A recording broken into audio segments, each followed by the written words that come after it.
There's certain times in life when somebody passes away and it sort of puts into perspective where you are on your journey.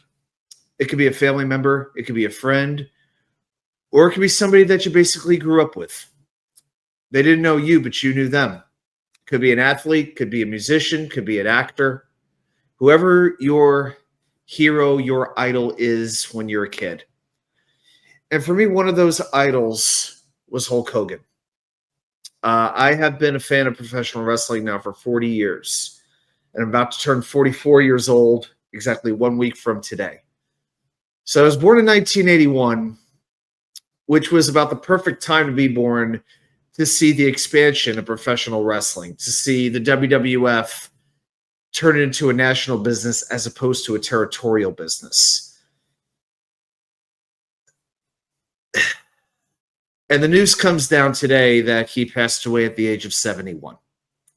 It looks like it was a cardiac arrest situation. It was pretty well known that he had been recovering from various surgeries, neck surgeries, and was not in the best of health, but the reports were he was resting at home. But unfortunately, his time on Earth ends at 71 years old. And so I wanted to come on here and take a few minutes to share my memories of Hulk Hogan. It's not going to be a puff piece. Of course, I'm going to talk about some negative moments as well. I want to be fair, I want to be objective. But I also wanted to talk about the career a little bit and talk about, in my mind, my best memories of Hulk Hogan and also his top 10 rivals. I think it's important to do that as well. Because I think so much of Hulk Hogan was, the entrance, the music, the posing, all of that, the promos. I wanted to take a moment and talk about the in-ring work as well and sort of reminisce on that. So I think Hulk Hogan really started to, even though he'd been wrestling for a little bit, he started to really get his notoriety when he was in Rocky III, basically throwing Sylvester Stallone into the front row in the boxer versus wrestler match. And he did that movie. By doing that movie, he quit WWF. A lot of people don't know that, but he quit WWF. Vince Sr., Vince's dad, said, you know what, you cannot be doing both. You can't, either you're a movie star or you're a professional wrestler. You can't be both. My, how times have changed, And Hogan decided, all right, then I'm gonna go do Rocky. And he did. The AWA signed him, Verne Gagne in Minneapolis. They signed him. And he had been a heel for most of his career, whether he was Terry the Hulk Boulder, went through a number of different Sterling Golden he was when he first started off. Well, he basically became their top babyface. That's when hulkamania was really started. It's not when it blew up, but the term hulkamania really came out of the AWA. And Hogan was feuding with Nick Bockwinkel, their longtime champion, and they never put the title on Hogan. Either he threw Bockwinkel over the top rope, got disqualified, whatever it was. And eventually, WWF, Vince Jr. takes over. He knows he needs a babyface, needs somebody to be his horse to strap the rocket to, and he knew Hogan was that guy. He made the offer. And he left with practically no notice, and the AWA never recovered from losing Hulk Hogan. So I'm 2.5 years old, so I can't remember this, but January of 1984, he comes right in, basically 2 weeks after returning, wins the WWF title from the Iron Sheik. And coming out to Eye of the Tiger, at the time, when WWF could still use those types of songs, when copyrights weren't a problem. Eventually it became Real American, but to watch the original, with Eye of the Tiger playing in the background, it's pretty fantastic. I remember watching WrestleManias 3 through 9. Usually I'd be with my father. We get fried chicken and mashed potatoes from some local joint, whether it was Roy Rogers or Chicken Holiday. Occasionally I'd have a friend join us. Back in the days when you had to pay $20-30, to watch WrestleMania. And Hogan would always be in the main event, and we'll get into some of those matches a little bit later on. But then WrestleMania 9. So at this point, I'm 11 years old, and my mom takes me to Las Vegas for WrestleMania 9 because, as an 11-year-old, where else do you fit in better than Vegas at the time, right? And he comes back in. He was in the tag team match with Brutus Beefcake against Money Inc. basically ends in a draw as best as I remember, but they didn't win the tag titles. And we thought, that's interesting. Basically came out midway through the show, and now that's it. Well, eventually comes out to help Bret Hart, and then he takes the title from Yokozuna, which to me always felt very strange at that point. So, yeah, that could have been handled much better. Just ask Bret Hart. He'll tell you about it.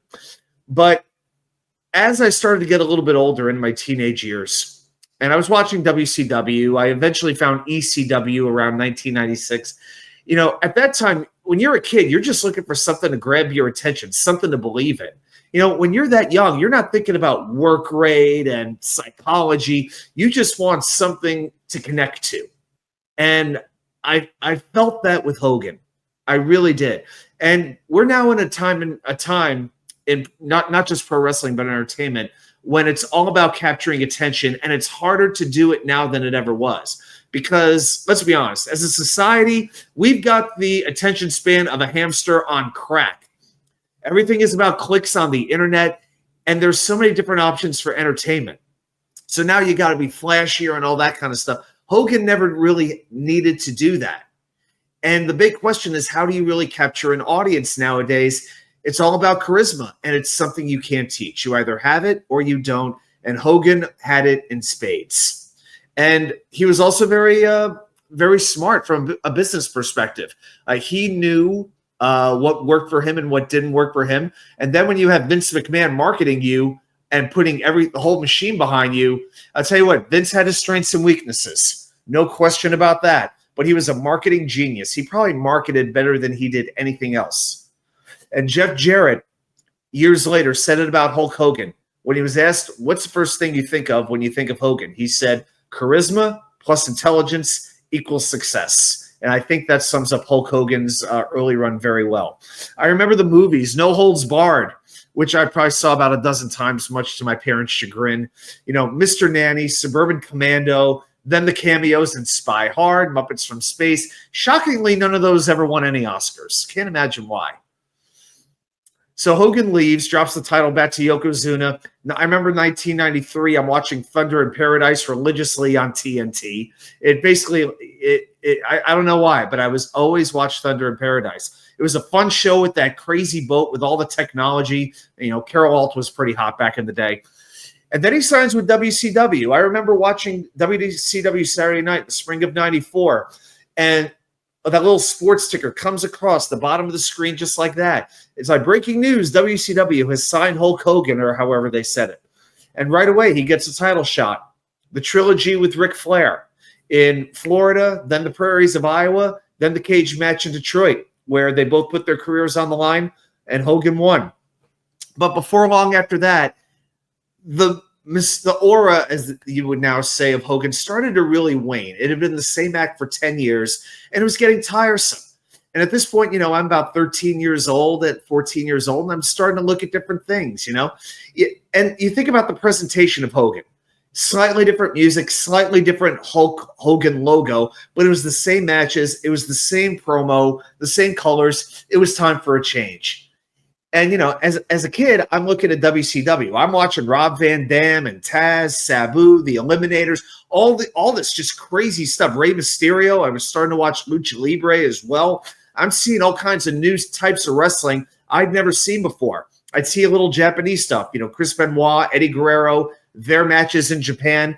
And I was like, what else is out there? And Hulk Hogan seemed very, blasé at that point. Well, again, this shows Hogan's intelligence. He agrees to turn heel, forms the NWO with Scott Hall and Kevin Nash, and WCW, which was a distant number 2 behind WWF, all of a sudden becomes the number 1 company in the world. 83 weeks, just ask Eric Bischoff, he'll tell you about it. 83 weeks, Nitro beat Raw on Monday night, and back then, it was crazy. When you didn't have DVR, you almost had to have 2 TVs to watch both shows. It's like, I got to tape one show while watching another, or you'd watch Raw live and then watch the Nitro replay, because Nitro would always replay right afterwards, after the original airing of it. And so a few years go by, Hogan has a brief babyface run. it was an ugly exit as the company fell apart. WCW did. The less said, the better. He comes back to WWE in 2002 with the NWO. I'd say headlines WrestleMania 18 with The Rock. It was the main event of the show, even though it was the next to last match. And we'll get into that in a little bit. But the fans turned him babyface. He beats Triple H for the WWE Championship in 2002, has the match with Vince at WrestleMania 19, which was better than it had any right being. Mr. America, which is pretty fun. If you need a good comedy wrestling skit, go watch the lie detector test with Mr. America and Vince McMahon. It's fantastic. And, other things happen after that. He goes to TNA. That didn't work out. He didn't really care about promoting TNA. It was more about getting the paycheck from the Carter family.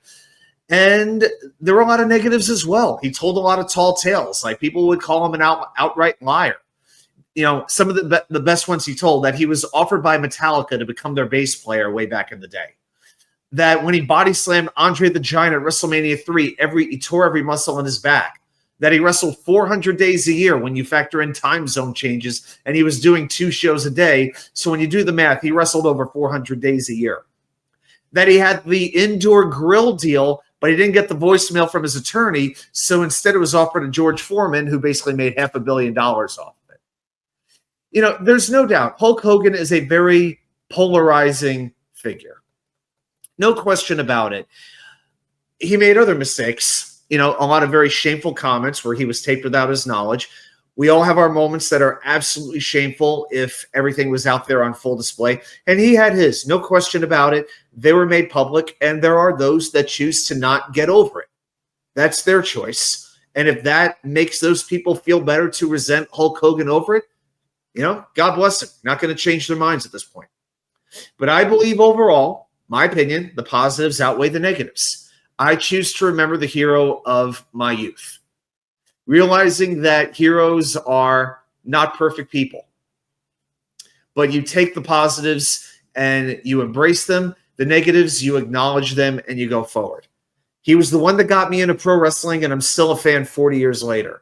He's the one that I named my first dog after that I had for 16 years. I didn't name my dog Hogan because of Paul Hogan from Crocodile Dundee, or Ben Hogan because of golf, or Hogan's Heroes, the TV show. No, I had a big blonde Cocker Spaniel, and I got him in 1992. It just made sense. Thankfully, he didn't have a baldness issue, my dog. And he's been gone almost 18 years. I miss him like crazy too. So what is the legacy of Hulk Hogan? It's quite simple. To me, he's the biggest superstar pro wrestling ever had. I didn't say the best wrestler. I didn't say the best worker. I didn't say the best human being. He's the biggest star. It's not Ric Flair. It's not Andre the Giant. It's not Stone Cold. It's not John Cena. Even The Rock. He needed the movies to take him to that top-notch level. How many new fans did Hulk Hogan get because of his movies? Okay? He did a lot of B movies, C movies in some cases. Hogan's fan base is made by WWE and WCW.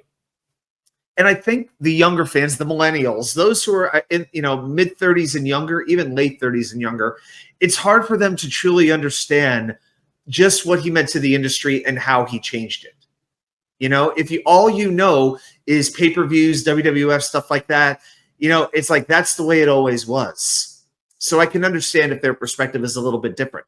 But think about what changed. Merchandise, that was not a thing before Hogan. We would not have had WrestleMania without hulkamania. And now WrestleMania is probably the biggest brand in the industry. He was on The Tonight Show with Johnny Carson, back when The Tonight Show actually mattered.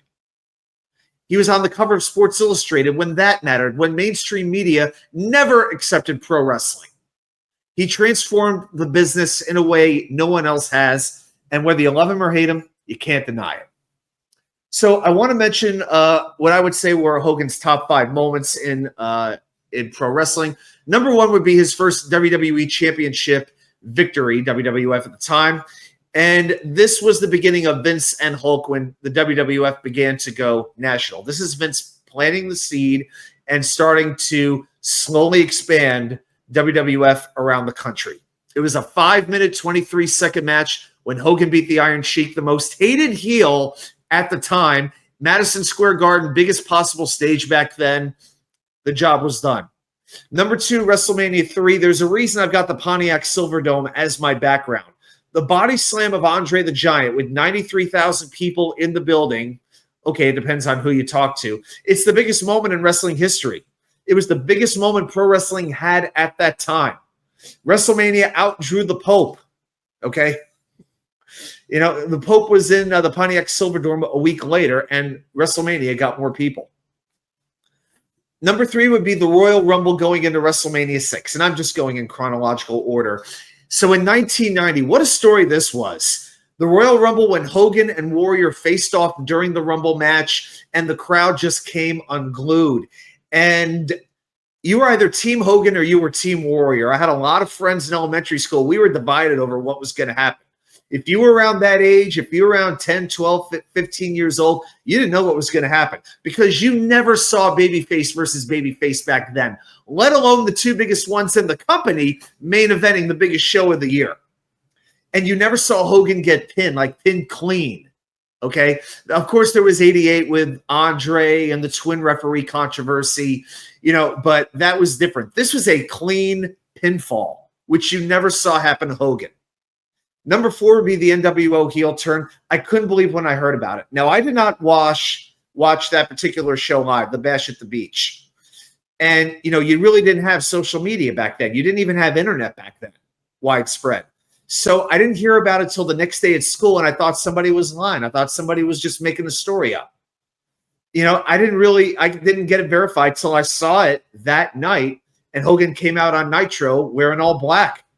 But without that, WCW doesn't skyrocket, and if WCW doesn't skyrocket, WWE doesn't go to the Attitude Era, which they had to do. They had to change their whole approach out of necessity. And if there's no Attitude Era, do we have Stone Cold? Do we have The Rock? Do we have all those storylines? Do we have the most, maybe up until that time, the most profitable era in pro wrestling history? And number 5 to me is the ovation after WrestleMania 18. You have the match with The Rock in Toronto where the crowd, even though Hogan was the heel, they cheered for Hogan over The Rock. Next night, and the way that it reacted, afterwards, Hogan and Rock posed together, which was not supposed to happen. The next morning, Hogan has to fly from Toronto back to Florida to get his red and yellow gear because Vince and everybody can see that Hogan is now going to be a babyface. They got to get the red and yellow. So in the middle of Monday, he had to fly back to Florida, get the red and yellow, and fly back to Montreal inside 12 hours. And then the fans in Montreal give Hogan a 15-minute ovation. It was insane.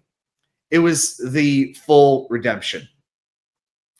And so then I'm going to give you from 10 to 1 very quickly my top 10 Hulk Hogan rivalries. Number 10 is going to be Nick Bockwinkel. And Hogan and Bockwinkel feuded in the AWA for their world title for several years. And as I've said before, that was the real beginning of Hogan becoming a babyface, learning how to work a crowd as a babyface. And Bockwinkel was such a good heel. He did a great job getting Hogan over. Number 9 to me is going to be Ric Flair. It's a shame we never got that WrestleMania match between the two of them. But like I said, they had that trilogy in WCW in 1994. Number 8 is the $1 Million Man, Ted DiBiase. Now, it's important to note that DiBiase had Hogan's first match in Madison Square Garden back in 1979.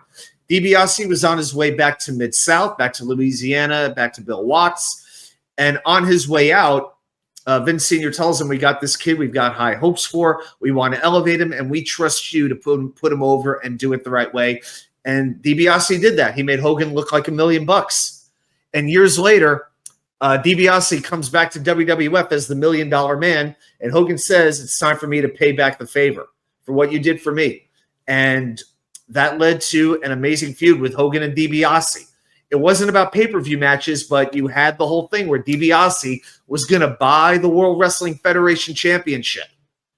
And basically, he got Andre to do it. When it wouldn't happen, he got in cahoots with Andre the Giant. Andre wins the match with the fake Hebner referee and then surrenders, as he said on Saturday Night's Main Event, now I surrender the World Tag Team Championship to the Ted DiBiase.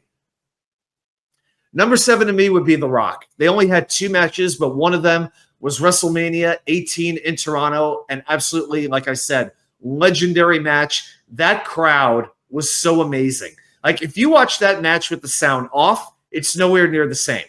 Nowhere near. The crowd makes a good match iconic. And then they had another match a couple of months later. But yeah, that Rock Hogan, maybe the two biggest icons of the business when you factor in overall entertainment. Number 6 to me would be The Undertaker. Undertaker took the title off Hogan in 1991 after just 1 year in WWF. It took a tombstone on a chair that was set up by Ric Flair to do it. Just a couple of days later, Hogan wins the title back at the Tuesday in Texas show. And then years later, Hogan comes back and he dropped his final WWF championship to Undertaker, working in the American Badass persona. And the two of them didn't necessarily get along all that well, but I think they always appreciated one another. Even Undertaker today said, he appreciates the way that Hogan built up the business. He just wasn't always a fan of how Hogan conducted himself, that he could, be a little bit deceitful at times. And I don't think Undertaker ever truly forgot it, but at least there was a level of respect there.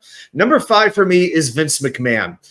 It was only one match, but like I said, that WrestleMania 19 in Seattle with the weapons, everything there, the build-up to that match, it was great. It was as great as Vince was working with Stone Cold. I think he was as good working with Hogan.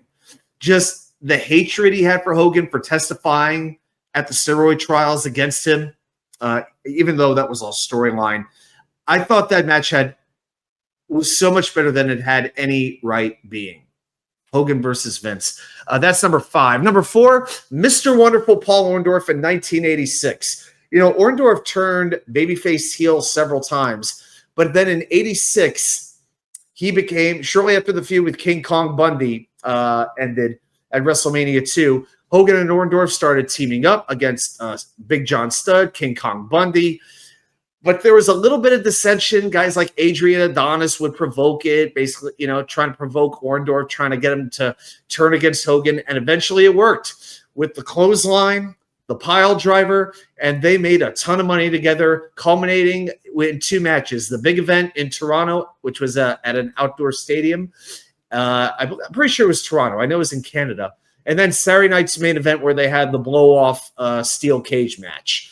And Orndorff, basically his arm atrophied during that feud, but he knew he had money to make until one day he could barely lift his arm. But what a feud that was. They made each other a ton of money. Number 3 is Randy Savage.